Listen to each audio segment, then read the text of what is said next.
what I want to talk to you guys this evening about is queen rearing. And this is going to be like a complete intro, where to start if you know nothing about queen rearing. We're going to talk about the differences between a queen rearer and a queen breeder, how to get started on your own different methods of queen rearing, equipment, some of the recommendations and stuff based on my experience as a queen breeder here in central West Virginia. And I'm at a pretty high altitude. I'm about 2,400 feet. So I'm in a colder area, a colder climate of West Virginia. We've had probably the last month and a half right here, it's been in the low 20s or lower, and no bee flight at all for like a month and a half. And then today it gets up to like 58, and the bees were out flying today. I did get to look through some of them, and they're looking pretty good so far. So as she mentioned, I am Jason Bragg. I own and operate New River Honeybees. And at the bottom left of this slide, you'll see my website, www.newriverhoneybees.com, and my email address. That's my personal email address. Feel free to send me an email or ask questions, whatever you need to do. Also, I have a YouTube channel, which I'm not going to put up a link for that, but you could just search for it if you wanted to find it. I have a Facebook page for New River Honeybees, and I also have a Patreon page.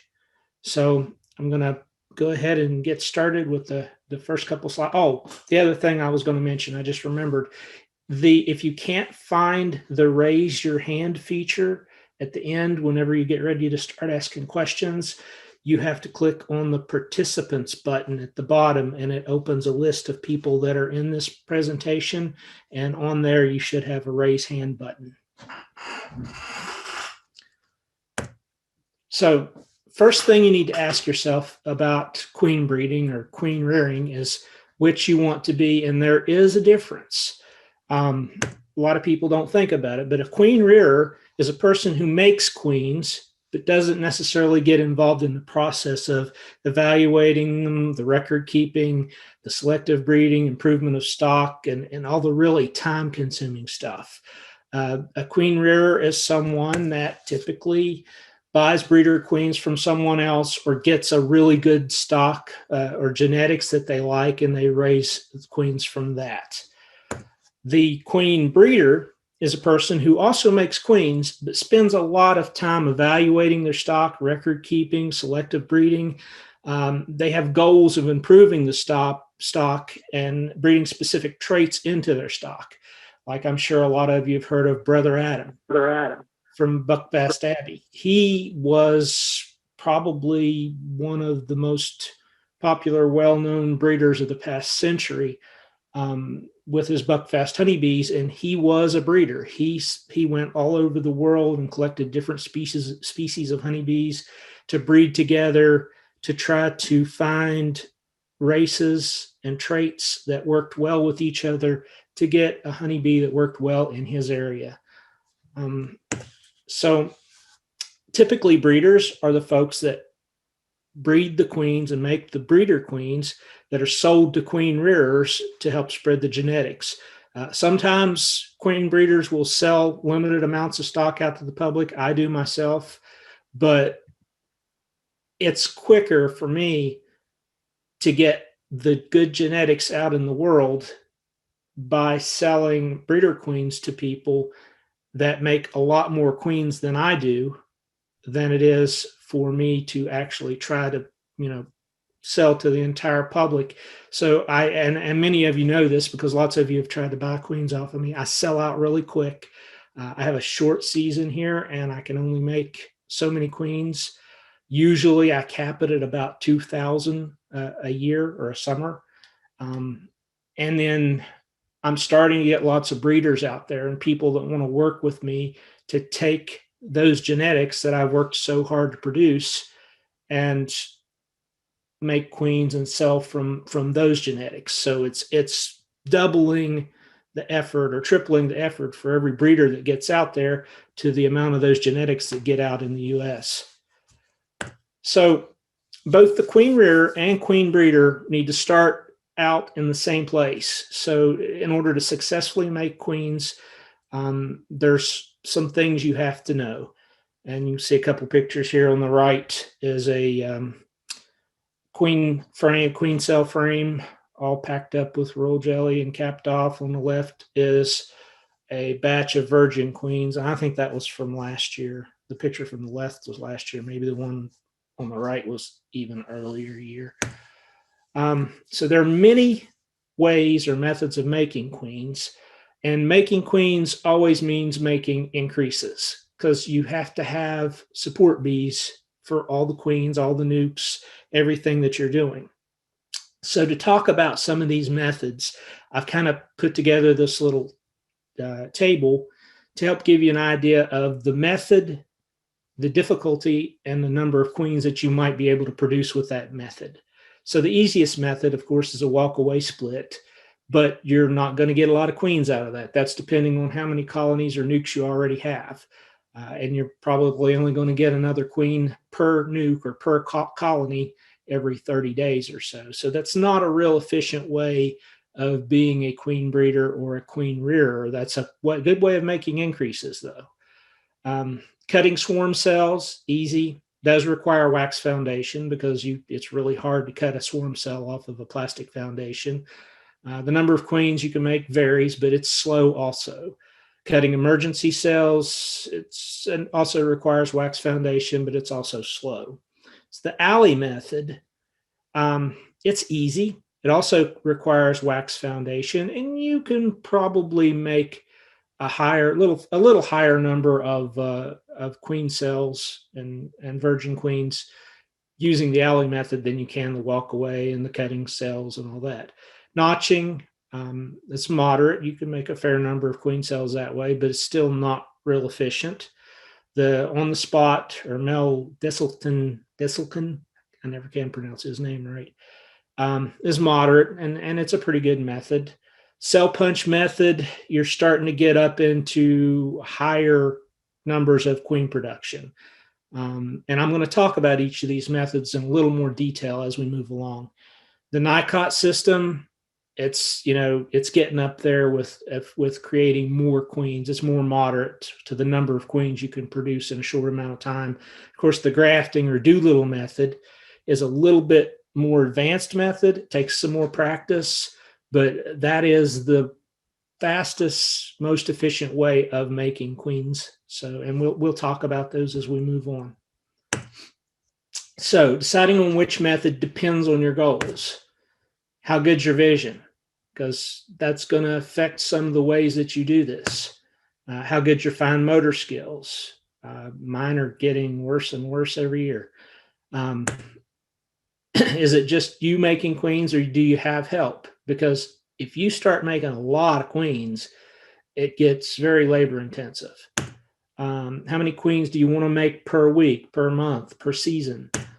And how good are you at planning or setting schedules and sticking strictly to them? Because queen rearing or queen breeding is all about sticking strictly to that schedule.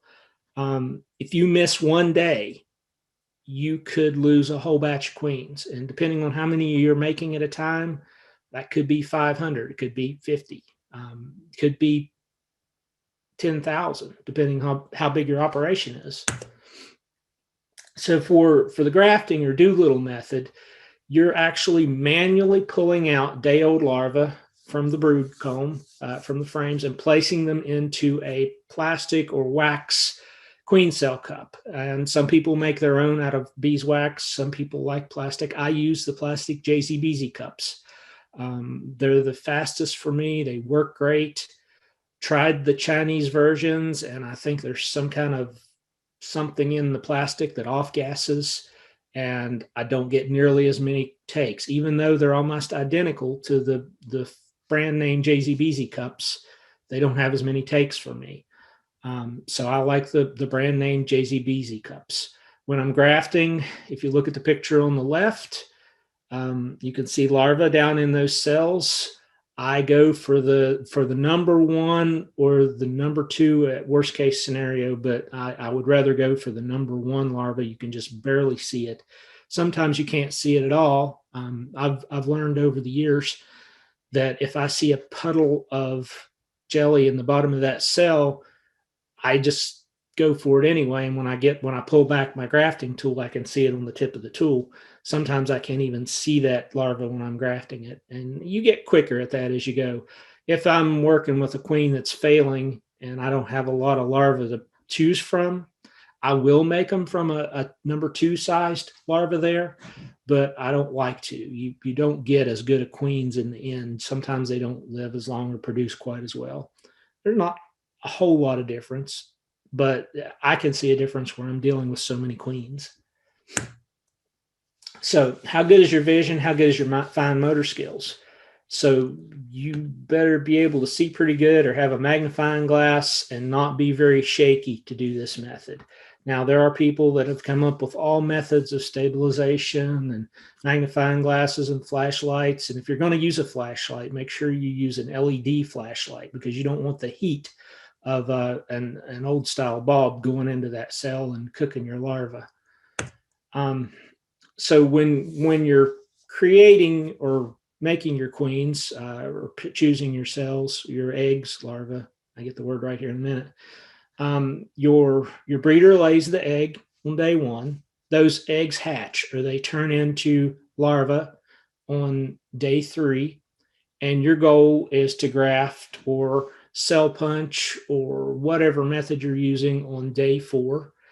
Of course, day 8, the cells are sealed and you can, put them out at that point. You can put them into a finisher and the mating nukes. There's a real short time frame in there around day 8 that you don't want to shake them very much. Now, if you read other things online, they'll say don't touch them at all during that time. When you're dealing with as many as I do, sometimes with the timing, you have to move them during those sensitive time periods.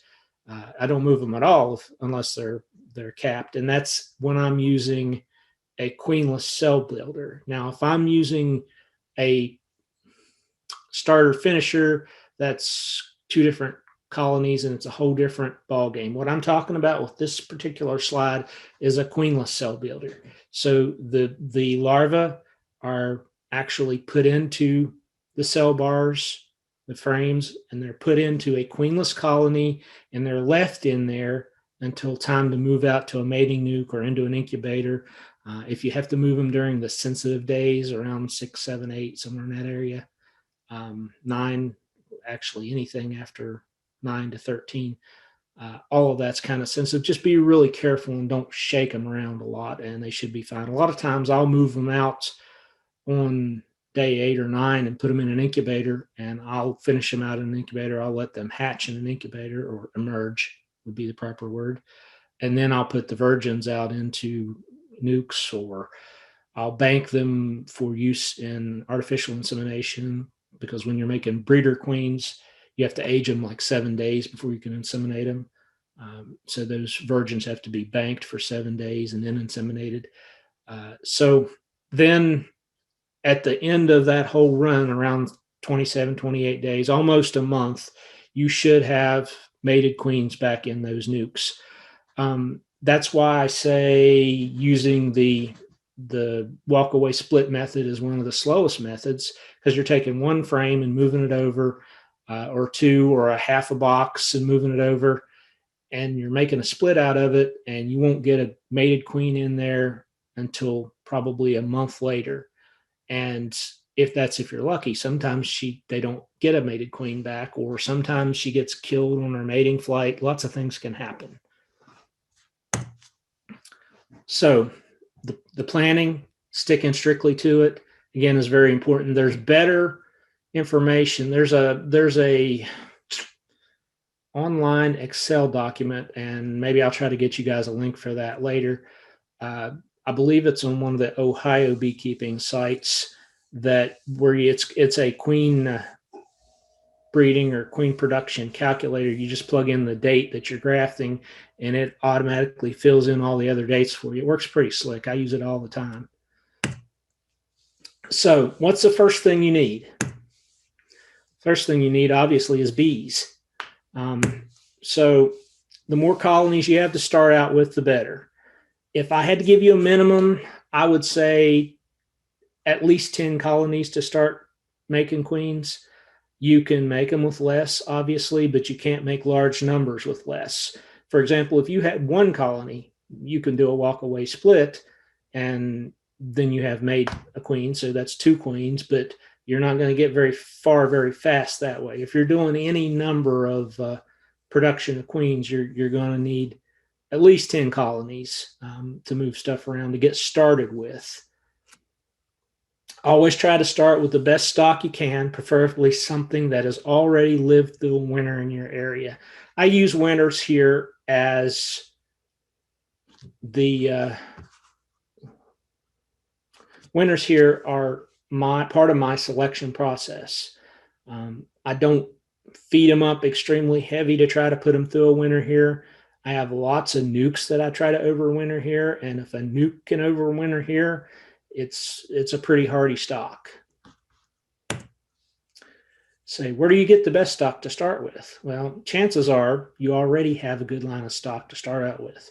If you've had bees more than one winter and they're producing honey and you're happy with their traits, they're friendly, they're not super aggressive, and they're doing everything you want them to do, and they're surviving where you're at, then they're already survivors in your climate, and probably 95% better than any packaged bees that you can, or packaged queens you could purchase. The area, climates, location is very important when it comes to queen breeding and queen rearing, because it doesn't take a very big span of miles or climates to change everything in the way a bee behaves. I can have a whole yard of a certain race of bees or line of bees here, and I can take them 10 miles down the road and they behave differently, and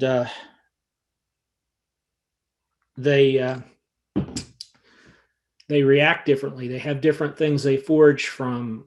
So it doesn't take very much of a distance to make a whole lot of difference in how your bees react. So, and you never know also where you're sending them. I've got bees here, and I've ran colonies here for several years now that not all of them are, because the different lines have different traits, and I try to keep them true to those traits. But I've got lines here that I've ran treatment free for 3 or 4 years now, and no problems. They make honey, they do great, they're never sick. I can send those bees to 15 other places, and maybe 3/4 of those places they'll do just as well as they do here, and the other 25%, or the other 25%, they might bomb. They may completely crash because there's a commercial beekeeper nearby, or somebody that's got 400 hives that has mite bombs and they don't treat, or they're not very mite resistant. There's just so many variables. So if your current stock, though, doesn't suit your goals, then the next option would be to either buy an artificially inseminated breeder queen or 2, or find somebody's stock that in your area that you know is doing really well, so that you can start with good genetics or good traits and then build up on your own. So what about starting with package bees? I'm not entirely against that. If you don't have any other options, you can start with package bees. I would not, in my area, and it's different in different areas. In my area, if I started with packages, I would leave those package queens in there just long enough for them to get brood, and then I would requeen them with some local stock or some better stock that is more used to or prepared to handle your climate and your winters. Most package queens are produced in mass in southern states, and when I see them come up here, they crash really quickly, or they'll build up really fast and make monster hives until maybe October or November, and then suddenly the hive's completely empty and all the honey and everything's left. There's not even any dead bees in the colony. And I have my own theories as to why that is. But you're always better going with a genetic or a line of bees that is known to do well in your area or has been bred for climates similar to yours. And I never start with packages late in the season. If you're going to start with packages, always do it early, as early as you can, that weather will permit. Get that queen switched out and then get them built up with that new queen. It takes about 40 days for all of those package bees to die off, and then that colony's running on the new queen's genetics. If you're starting from scratch, if you can get nukes, go for nukes. Nukes are always the best bet to start out with, and if you can get local nukes, that's even better. What kind of equipment? You're going to need lots of equipment for queen rearing or queen breeding. I keep 5-frame nuke boxes. I keep 8-frame, 10-frame boxes, and I keep mating nukes for getting the virgin queens that you make open mated. A lot of times I will overwinter in larger colonies, double deep 10 frames or bigger, and then I will break them all down in the spring to 5-frame or 4-frame nuke boxes, and I'll use those for breeding, evaluation, splits. They tend to build up quicker in a smaller box where they're more tightly compacted, and I guess they're able to heat it better. But they tend to always do better in a smaller box. They'll also swarm on you quicker in a smaller box, but you got to keep an eye on them. But I like to get them in small boxes to do lots of queen work and nukes and whatever I'm doing throughout the summer. And then I'll combine those all in the fall into large boxes and feed them a little bit and then overwinter them. I do have a handful.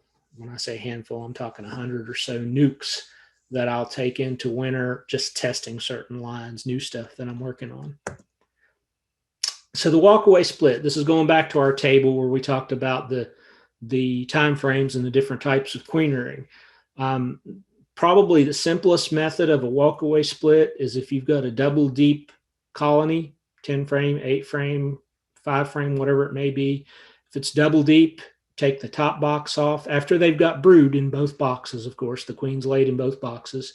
Take the top box off, set it over to the side on a new bottom board with a new cover, and whichever box that doesn't have the queen will realize they're queenless, and if they've got eggs and larvae, they will make a new queen, and in 30 days or so, she should be mated and laying in that new box. That's the simplest method of making an increase.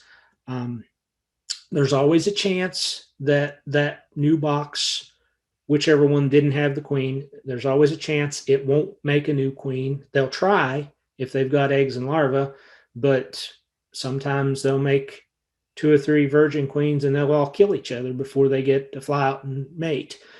Sometimes they'll fly out and a dragonfly will catch them. Lots of things can happen to keep them from getting a mated queen back. So if you do walk away splits, you got to keep an eye on them and make sure that they're not going queenless for too long. If you don't see a queen come back and start laying pretty soon, then you need to give them another queen or another frame of eggs or something to help them get another one going.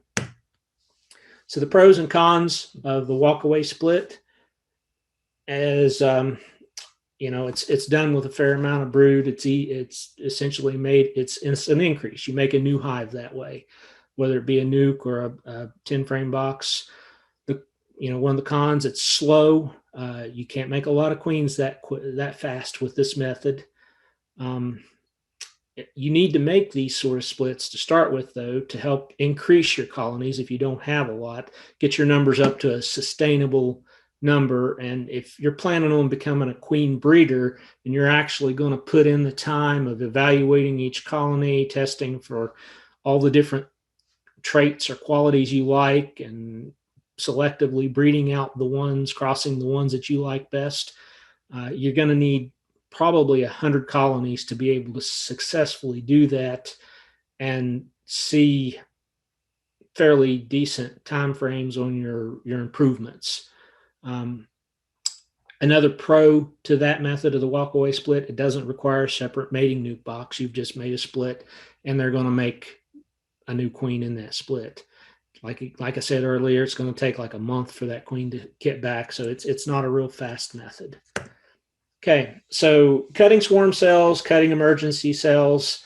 There's two methods that require using wax foundation, because I have cut them off a plastic foundation, but it's not easy. You got to be really careful. Cutting swarm cells requires that you crowd your bees. When they're ready to swarm, they're going to make a bunch of swarm cells, and you go in with a sharp knife, razor knife or something, cut out the cells. Once they're capped, then you can place them into queenless mating nukes or splits, whatever you want to put them in, and they'll emerge in there, fly out, and get mated. Cutting emergency cells, same method, except for instead of crowding the colony to the point where they're ready to swarm and they make cells, you're actually caging the queen or removing the queen and making them think they're queenless. And once they think they're queenless, they're going to start building emergency cells, and once they're capped, you cut them out the same way. And there is a 4-mile-long debate on what's the best type of queen cell. Some people say, oh, I like emergency cells. Some people say, I like swarm cells. I'm not going to get into that debate. That's a whole nother lecture on its own.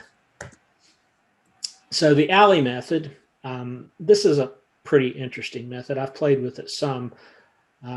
Basically, you're taking a frame of foundationless or wax foundation with no wires in it, and you're finding a strip in that frame where the queen has laid, and the larvae are about the right age for grafting and making queen cells, and you're cutting that strip out about 1 inch wide. Some people will turn it upside down. They'll make their colony that they're going to raise their queens in queenless. They'll turn that piece upside down so that the larva is hanging down just like a queen cell would, and they'll place it between the gap between two frames at the top of the frames, and then the bees will go up and they'll pick the ones they want, and they'll draw down queen cells off of those. Other people will take that strip and they'll stick it to the bottom of a piece of comb like they've done in this picture to the right, and the bees will recognize those and pick out the ones they like the best, and they'll make queens out of those. So it's a pretty neat method. It works pretty well. It's not extremely fast. You can't make a ton of cells and queens that way, but it works. The Miller method is a variation of that. Basically, they just cut edges on the cells, and wherever the edges are, the bees want to make queen cells, and they'll typically, you could do this with a swarm cell type situation where you've packed the bees in so tight they're ready to swarm, or you could do it by removing a queen and letting them draw out their own queen cells on the edges. I've kind of already talked about some of the pros and cons to these methods. They do require a separate mating nuke, so that's more equipment. You don't need to learn to graft with this method. You do need to be able to determine the correct age larva. Doesn't require any specialized or expensive equipment, and you can make a variable number of queen cells. The stronger the colony, the more they'll make. Can't use plastic foundation. A lot of big operations like plastic foundation because they can shake bees off it. They can do what they need to do and don't have to worry about blowing the frame out. So notching, or Mel Disselkin's method, on the spot method. These are very similar methods, maybe even the same depending on how you look at it. But basically, you're taking a frame like the picture below, and you're finding an area of larvae on that frame that is the proper age for grafting or raising queens. And you basically take your hive tool and sink it in at the bottom of that cell. You can see the line of cells. I don't know if you guys can see my mouse or not, but you can see the line of cells where he's mashed a lot of the cells, but it's barely cut the bottom out of that top row. And those worker bees or nurse bees will go up and they'll check those larvae out, and they'll draw queen cells off of those, and they'll pull them out and down. So pros and cons to that. You don't need to learn to graft with that method. You do need to be able to determine the correct larva age. It requires separate mating nukes, so you do have to have some more equipment. It doesn't require specialized or expensive equipment, just more boxes, more bees. You can make a decent number of queens this way, but not a large number. Again, the number is going to be very similar to the previous method that we talked about, the alley method. And I said on here in the cons that you can't use plastic foundation with this, but technically you could. This depends on how much you want to do and how careful you are with it. Cell punch method. With this method, you're getting up there into method that's capable of making a higher number of queens. Still not as high as grafting, but it's still a pretty useful method. I know a lot of people that use this method, and it works really well. You're not actually having to touch the larva this way. Basically, they have these little, it's a ring like you would use in a compression fitting for a gas line. Like if you were running a copper gas line, those type rings, you get the right size ring and they weld it onto a little handle, and they keep it in a crock pot or something that keeps the water warm, and it keeps that whole piece of metal and that piece of brass warm. And they find the cell that they want to use for making a queen from, the proper age larva, and then you pull that little tool out of the hot water, and it just melts right across the wax, and you can push that plug right out, and it doesn't even go within the cell. It cuts out around the outside of that particular cell. Then you can take that plug and attach it to a queen cell frame or cell bars, put it into a starter, finisher, however you want to make your queens, whether it's a queenless starter or a starter finisher system, and they'll draw them out. And they make really nice cells this way too. It takes a little longer to sit there and punch each one out. It does damage your comb a little bit, but it doesn't take them but a day. If it's a strong colony, in a day or two, they'll build that comb back in. Does not work with plastic foundation. But it's a pretty nice method. It will work with wire foundation, so long as you're not picking cells over top of a wire, and otherwise you could, of course, push through the wire. So pros and cons: you also don't need to learn how to graft with this method. Cell punch tool is easy to make, very durable. It can be as productive as grafting, but takes a lot longer. Like if you're going to graft 100 larvae to make 100 queen cells, I can do that in less than 15 minutes and be done. I mean, I can have the frame out, grafted, back in, and everything where it needs to be in 15 minutes if it's just 100 that I'm making. And with the cell punch method, it might take you an hour or maybe an hour and a half to do that same number. It requires separate mating nukes, just like grafting would, to get those queens mated. And lots of queen cells can be made this way, but again, it takes longer, and you can't use plastic foundation. So NICOT system, a lot of people have seen this advertised. It requires that you make a specialized frame that has its own little plastic box or containment area for the queen, and it has its own little plastic cell cups. So basically you trap the queen, you put her in that little box, she runs around in there and she lays in each of those cell cups. Then you pull them out and you put them into the cell bars and put them into your cell starter. This method is not one of my favorite methods. You can make a lot of queens this way, but the equipment, it's specialized equipment, and it's pretty expensive if you're doing a lot of it. But the big kicker for me is I've never gotten a queen to just go in there and start laying. I've had to put them, when I've tested this method 4 or 5 years ago, I would put the queen in, and it might take her 3 or 4 days to decide she likes that area well enough to start laying in there. Eventually they do, and it works, but it's not one of my favorite methods. Pros and cons to that method: you don't need to learn to graft, of course. You don't need to guess at the proper age of larva, because you know what day you put her in there, you know what day she starts laying on, so it's real easy to time the larva.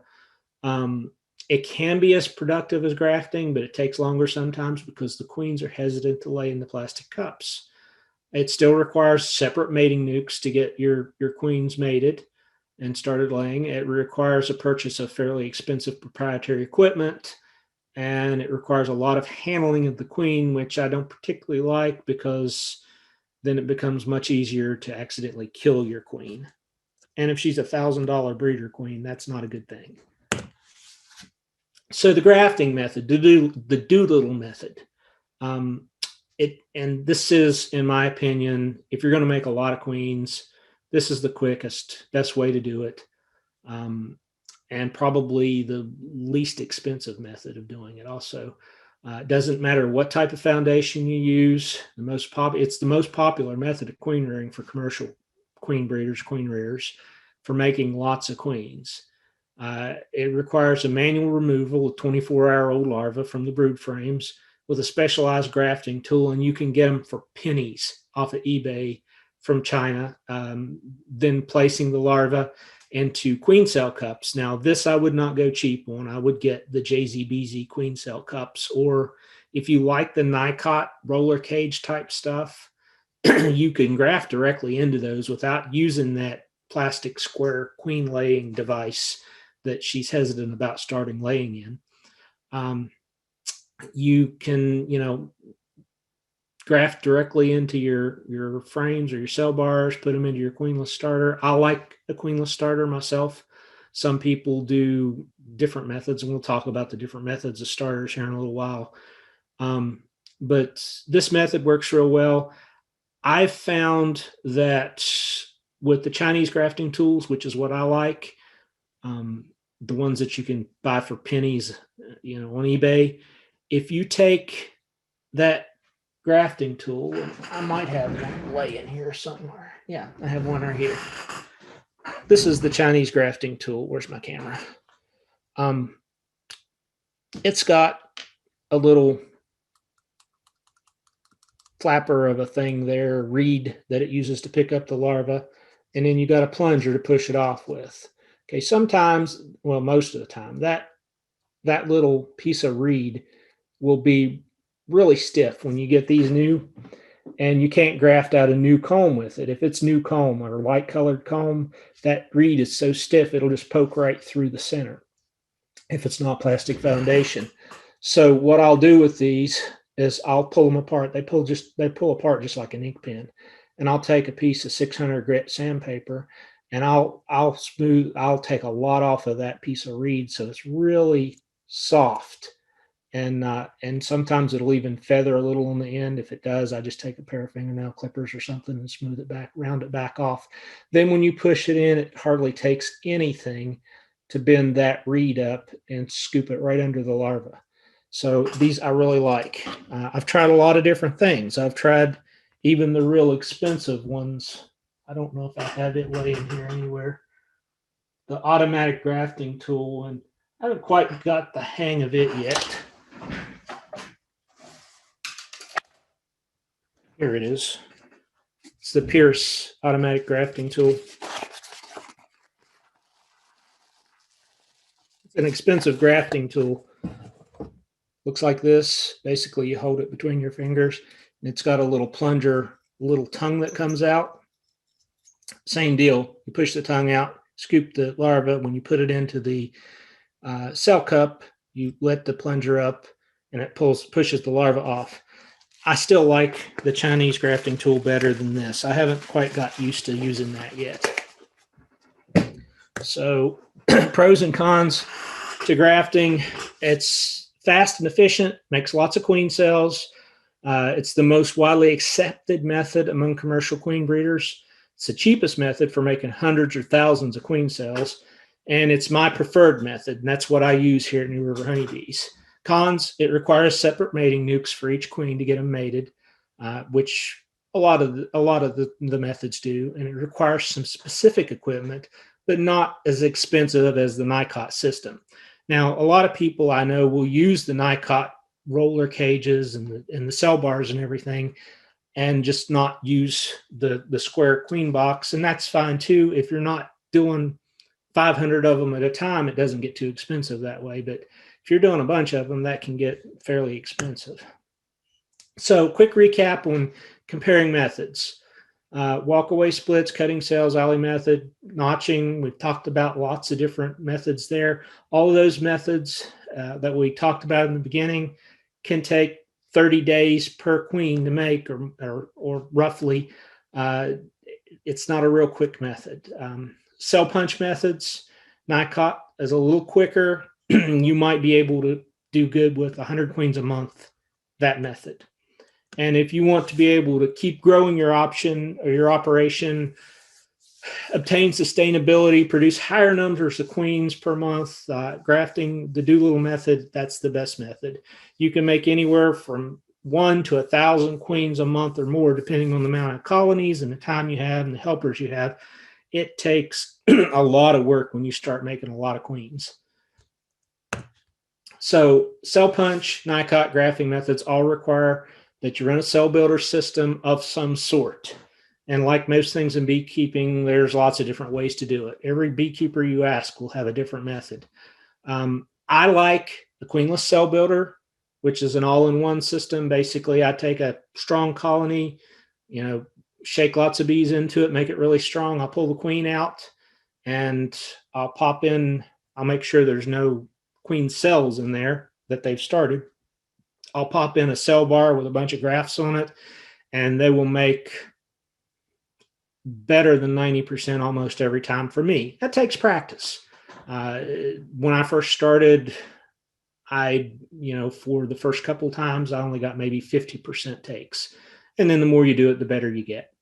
The starter finisher method requires 2 different colonies. You have a starter colony that basically starts the cells, draws them out for 24, 48 hours, and then they're moved from that colony into a strong queen-right finisher colony. And with, of course, the queen is separated away from the box where the cells are put in with a queen excluder, but it will build finisher cells, fill them up with royal jelly until they're ready to pull out and either put in an incubator or put into mating nukes. And then there's the cloak board method.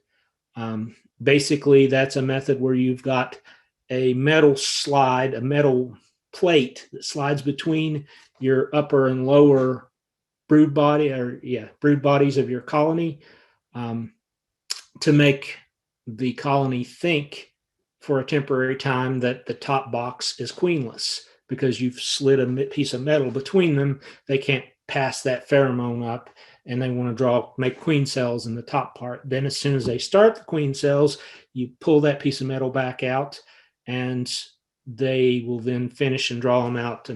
And so it's kind of a starter finisher built together. I personally still like the cell builder, the queenless cell builder system. That's what I found works best for me, and that's what I've gotten more used to. So how do I build and maintain queenless cell builders? I start with a regular 10-frame bottom board. On top of that goes 10-frame medium depth super filled with undrawn foundation. And this is going to sound a little odd because a lot of people don't do it this way, but there's a reason for this. And since I've started telling people about it, I see more people doing it now. The reason is because in that 10 medium that's filled with undrawn foundation, on top of that goes a queen excluder, and you're making your queen cells over top of that. A queenless cell builder tends to call in virgin queens that you didn't even know existed in the area. And if you've ever tried to make queen cells and you've had a virgin queen come into your cell starter, she will go up there and tear down every cell you've got. And if you've got that medium super underneath with a queen excluder in between, when she comes in, she can't get up to your cells. She'll make residence into that medium below. She'll start laying in there. They won't destroy it. They might destroy a few of them, but they won't destroy all of your cells upstairs. And then once you realize that you've got a virgin queen down there, you just take that medium off, set it off, give its own top and bottom board, and you've started another colony, and then you can go back to work with your queenless cell builder, and you haven't lost all your cells.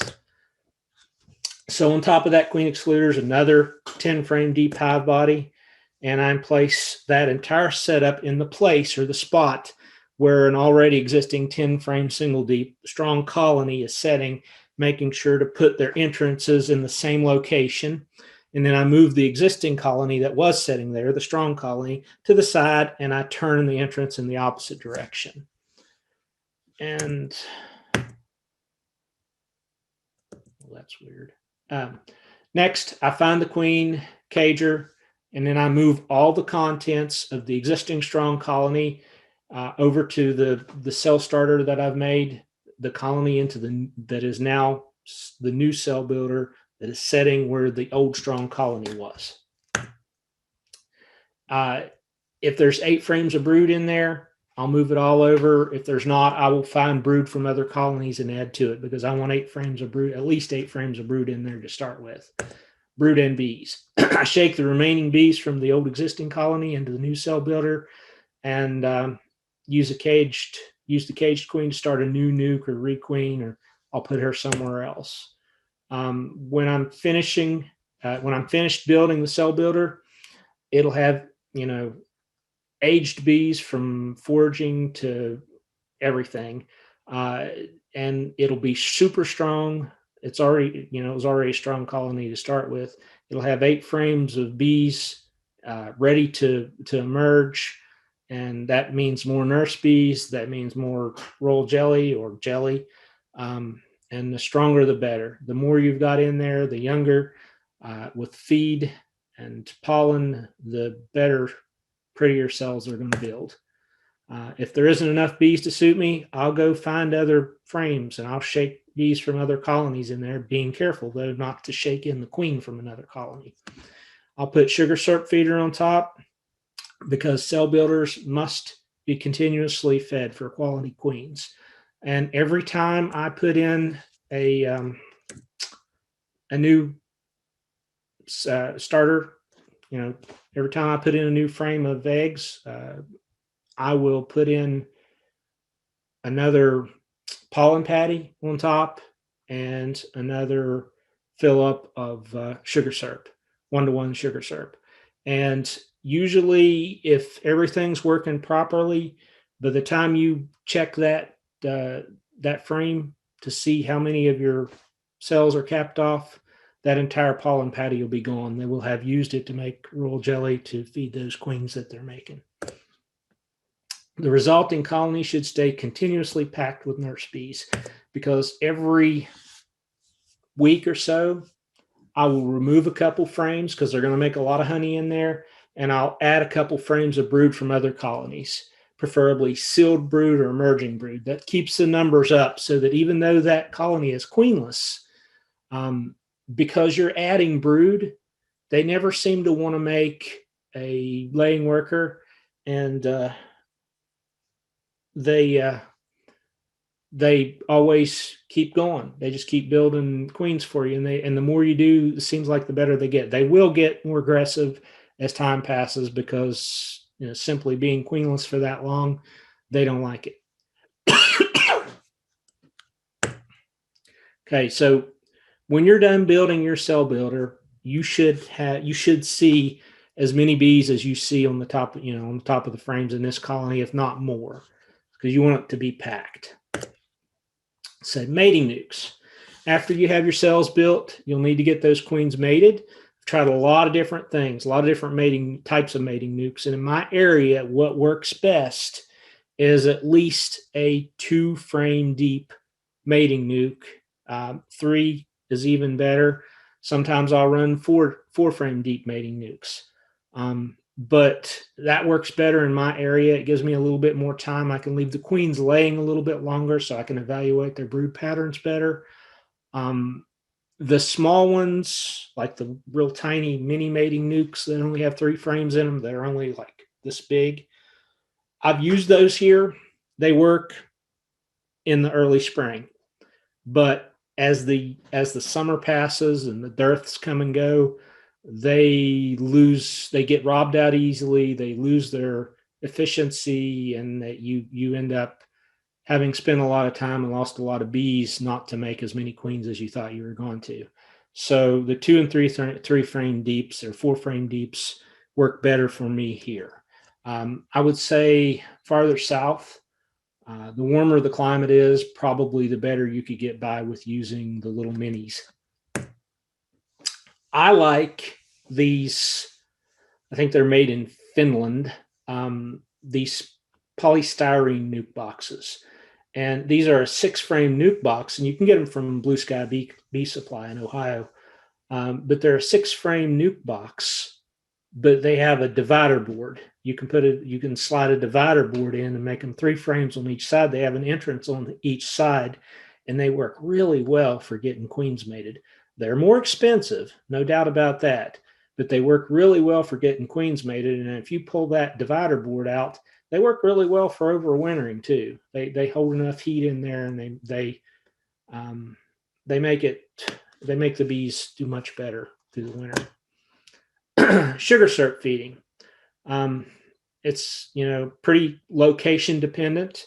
If you're planning to raise a lot of queens in West Virginia or a similar climate, then you will need to feed heavily to get the bees the proper nutrition that they need to raise queens. Hive top feeders work best for me, either like the one pictured on the left or a bucket feeder.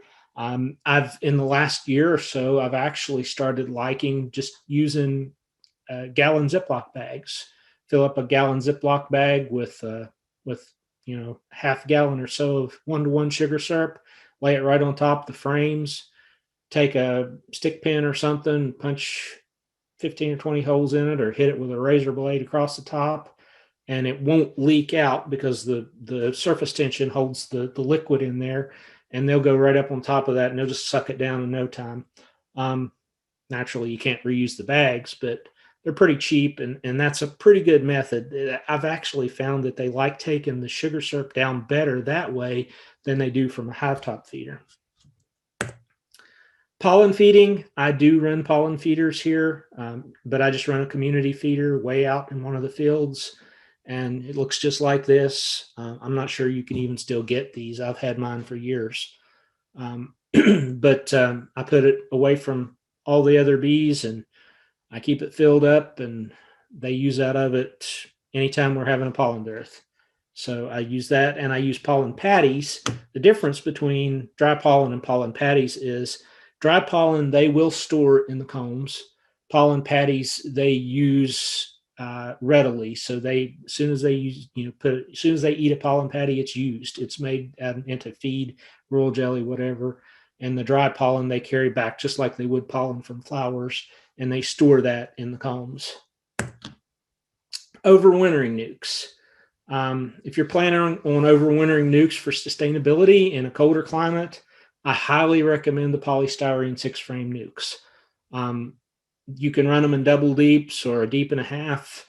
A lot of different configurations. There's several different types. There's the ones that Blue Sky sell. There's another company, and I think it's called Supreme, if I remember correctly, in Ohio, that actually makes their own. It's a little thicker polystyrene, but it's not as high density. It's close.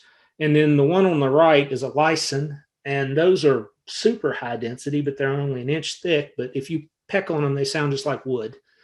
Those work well too. I've tried them all.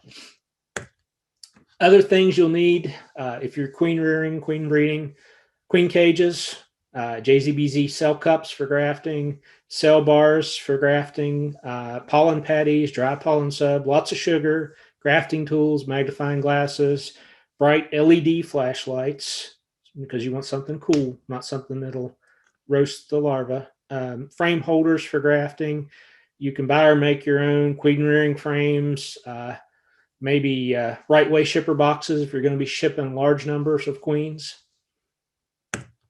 The battery boxes, I see a lot of people start out with these, and it scares me because I started out with these too, and I roasted a bunch of queens in shipping. When it gets hot, there's something about that plastic box, and they can't get enough air in them or something, And if you're shipping to southern states, you'll lose a lot of queens that way. I don't use these anymore for that reason. I have boxes of them out here. I'll use them local here on the farm for moving queens around and doing things, but I don't like to ship in them anymore. Recommended books: Queen Rearing Essentials by Mr. Larry Connor. Very good book. He's got a lot of information in there. By the way, you can go back. If you want a copy of this PowerPoint, there's a PDF version of it on my website under lectures at www.newriverhoneybees.com. And you can go download this whole PowerPoint that I've just gone through, and it has these links and everything in it. More recommended books are Increase Essentials, Scientific Queen Rearing written by G.M. Doolittle. This is the guy that kind of came up with the queen grafting method. Closing thoughts: get a good queen, get good queen mentor, rearing mentor, get good genetics, take classes specific to what you want to learn. Learn from people that are doing what you want to do, and don't give up. It does take some time. Whenever I first started doing artificial insemination, the first year, I didn't do well at all with it. I think I only had 2 queens that survived that year. I got real frustrated, and I gave up on artificial insemination that year, put all my stuff away, started again on it the next year, had better luck. And then from there, you just keep getting better. And that's the same with anything you do. The more you do it, the better you get at it. Now I make, this past year, I think I went through 3 or 4 sets of queen numbers on artificially inseminated queens, and I probably didn't lose 5 out of 400 or 500. There were a lot of them. So that's pretty much the end of the slideshow, the presentation. I'll go ahead and stop my screen share and get back over here to my Zoom window. You guys give me just a second, and I'll start taking some questions to those that have raised their hands. And the first one I see is Kenny, and I'm going to go ahead and send you a request to ask to unmute and go ahead and ask us your question. Hi, Jason. Couple questions. How long do you wait after setting up your cell builder queenless before you add the grafts? And the second question is, you said you added 8 frames of brood. Mm-hmm. Invariably, some of that might be open brood. Right. That would be a right age for them to start raising queens. When you place your grafts in, do you need to go through and make sure they haven't started any queen cells? Yes. Well, the first thing that I'm going to try to answer your questions together here. The first thing is, whenever I build that queen cell starter, I've already looked to see, make sure there's no queen cells started in there, and I know they're queenless. I will go ahead and put that together like a Saturday morning, and by noon or so, I will put in my first graft. And the reason being is my train of thought on that is they're going to start making queen cells as soon as they realize, if they've got larvae in there that are the right age, they're going to start making queen cells as soon as they realize they're queenless. So if you go ahead and stick a cell bar in there with larvae on it that are turned the right direction and that are the right age, they're going to start drawing those out immediately. Now, I know, because I just built this thing, that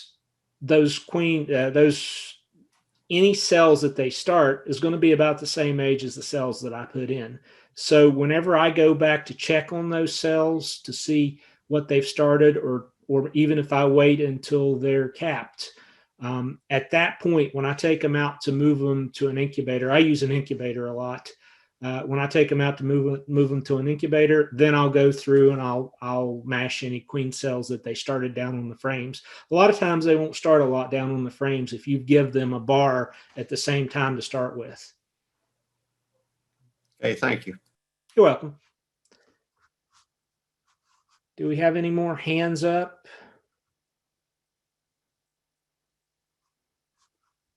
Hello. Okay. Robert Elliott, go ahead. I'm going to ask you to unmute. And what's your question?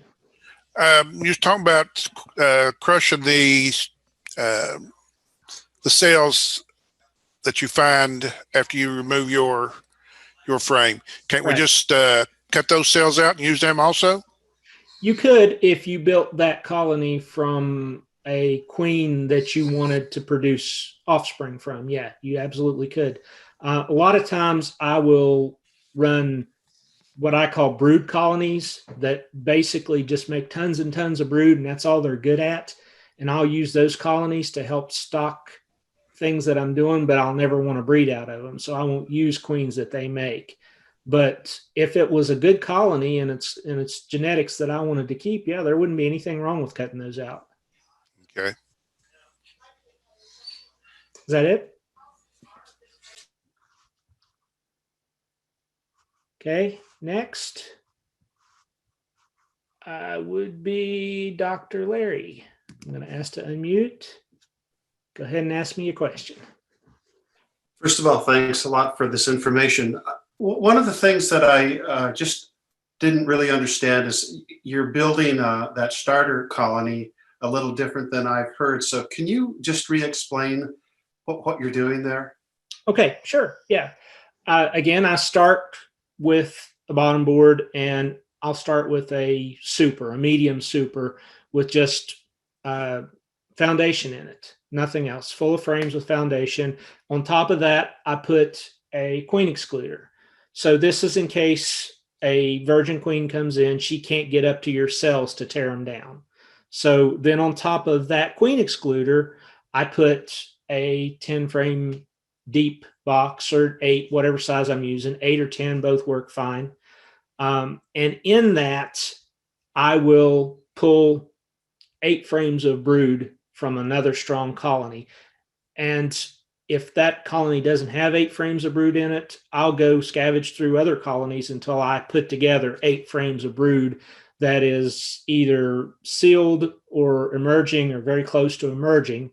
And I'll put those bees and all into that starter. Now, I've set that starter in the location of a pre-existing strong colony. And this is during the middle of the day or the evening. And then I move that other strong colony away, and I take that queen that was in it, or the queen that would have been in my starter, and I use her to make a split with or something.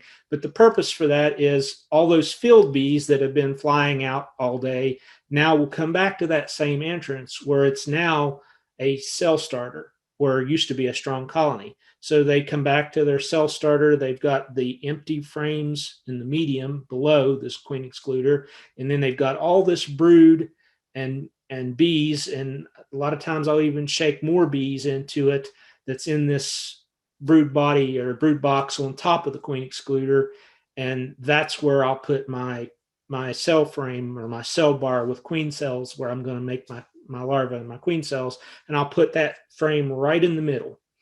And right across the top of that, I'll lay a pollen patty, then I'll set a feeder on top of it and fill it with 1-to-1 sugar syrup.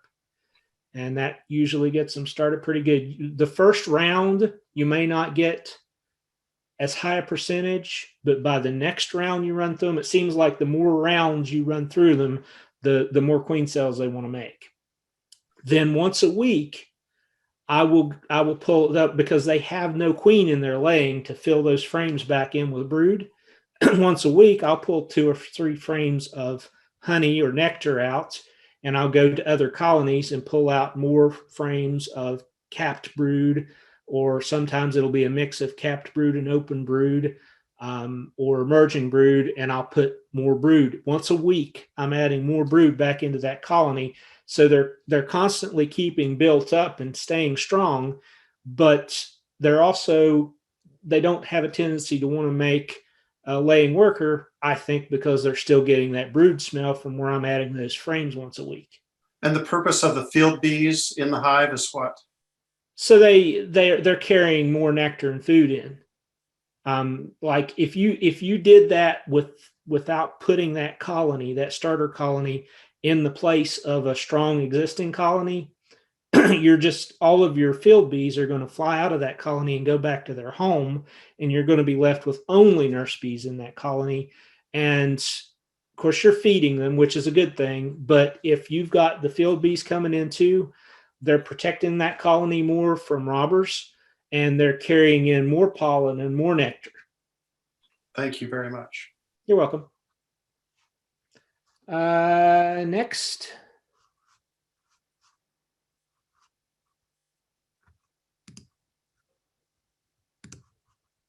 Do we have any more questions? I don't see any more hands.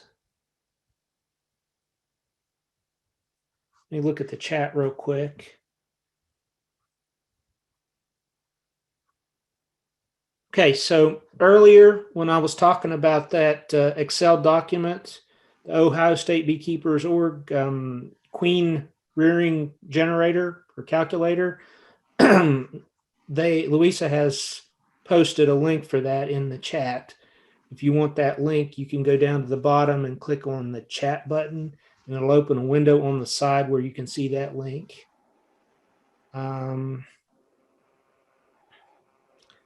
There's someone asking, do any of the clubs offer grafting training?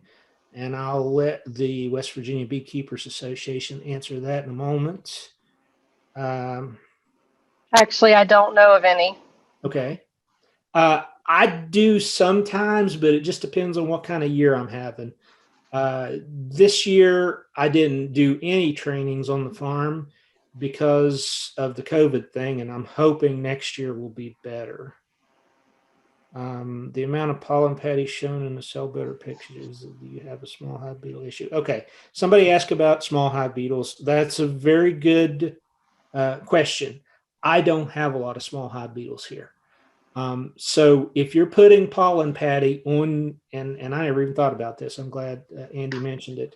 If you're putting pollen patty on your hives and you're in an area that has a lot of small hive beetles, be careful because they're drawn to pollen patties.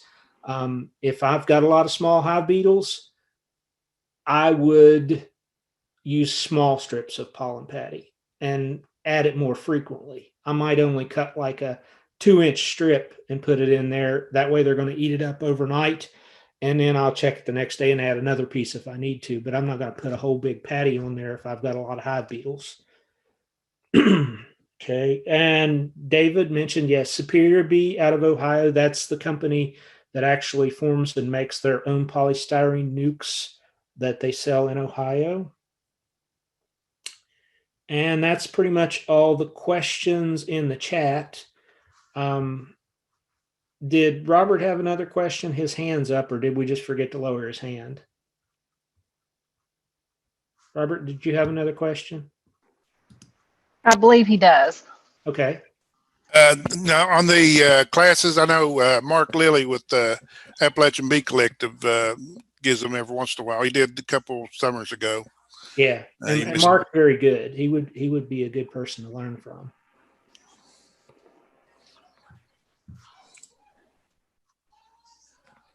Any more questions? Are we good to go? Looks like it. Can't believe I got through that whole talk in right at an hour. You did. Fantastic. We thank you so much. An hour. You're welcome. We certainly appreciate you spending the time with us this evening, and you all know how to get a hold of him. You want to put your email in the chat box, maybe? Sure. Let me get it. And we'll have our next speaker series next month, February 25th. The notice will go out in email like this one did. And it will be Shanda King. She'll be talking about the West Virginia best practices, management practices, and honey labeling. So we hope to see you there. Hey, everybody have a good evening. And also this was recorded, so it will be on our WVBA YouTube channel as well. Okay, and that's We can just Google for that YouTube channel. Yes, I was searching for it actually just today, and I was having a hard time finding it. So I'm going to contact my administrator for that and make sure it's searchable. Okay, great. Okay, it should be WV Beekeepers Association is what it is. So, all righty then. If there isn't anything else, we're going to go ahead and end for the evening. Thanks again, Jason. Certainly appreciate it. You're welcome. All right, have a good night. You too. Thanks.